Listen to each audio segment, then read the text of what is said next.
ಅವರ ನೇತೃತ್ವದಲ್ಲಿ ಮತ್ತೆ NDA ಸರ್ಕಾರಕ್ಕೆ ಜನ ಆಶೀರ್ವಾದ ಮಾಡಿರುವಂಥ ಸಮೀಕ್ಷೆಗಳು ನಿನ್ನೆ ಬಹುತೇಕ ಎಲ್ಲ ಸಮೀಕ್ಷೆಗಳು ಮೂರನೇ ಬಾರಿಗೆ ಮತ್ತೊಮ್ಮೆ ನರೇಂದ್ರ ಮೋದಿಯವರು ಪ್ರಧಾನಿಯಾಗೋದನ್ನು ಖಾತ್ರಿಪಡಿಸಿದ್ದಾವೆ. ಜನ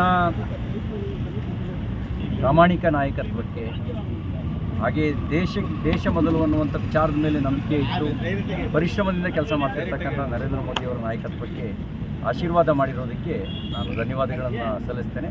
4ನೇ ತಾರೀಕು ನನಗೆ ವಿಶ್ವಾಸ ಇದೆ ಈ ಸಮೀಕ್ಷೆಗಿಂತ ಹೆಚ್ಚಿನ ಸ್ಥಾನವನ್ನು ಪಡೆದು ಕರ್ನಾಟಕದಲ್ಲಿ ಮತ್ತು ದೇಶದಲ್ಲಿ ನಾವು ಮತ್ತೊಮ್ಮೆ ನರೇಂದ್ರ ಮೋದಿಯವರು ಪ್ರಧಾನಮಂತ್ರಿಯಾಗಿ ಮಾಡೋದು, ಆ ಮೂಲಕ ಭಾರತ ವಿಶ್ವಗುರು ಮಾಡೋದಕ್ಕೆ ಬೇಕಾಗಿರ್ತಕ್ಕಂಥ ಎಲ್ಲ ಯೋಜನೆಯೊಂದಿಗೆ ಕೆಲಸ ಮಾಡ್ತೇವೆ. ಧನ್ಯವಾದಗಳು ಸರ್. 295 ಬರುತ್ತೆ, ನಾವು ಸರ್ಕಾರ ರಚನೆ ಮಾಡ್ತೀವಿ, ಬರೀ 230 ನಿನ್ನೆ ಸಭೆ ಮಾಡಿ ಕೂಟ ಅದು ಅವ್ರು ಹಾಗೆ ಹೇಳಬೇಕಾಗಿರೋದು ಸ್ವಾಭಾವಿಕ.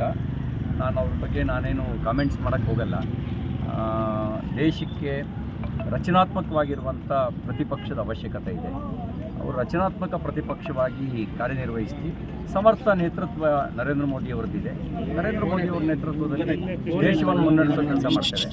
ಹಾಗೆಯೇ ಒಂದು ಪ್ರಬಲ ಪ್ರತಿಪಕ್ಷವಾಗಿ ರಚನಾತ್ಮಕವಾಗಿರುವಂಥ ಸಲಹೆ ಸಹಕಾರವನ್ನು ಕೊಡುವ ನಿಟ್ಟಿನಲ್ಲಿ ಪ್ರತಿಪಕ್ಷವಾಗುವ ಅರ್ಹತೆಯನ್ನು ಗಳಿಸ್ಕೊಳ್ಳಿ ಅಂತ ನಾನು ಅವರಿಗೆ ಶುಭ ಹಾರೈಸ್ತೇನೆ.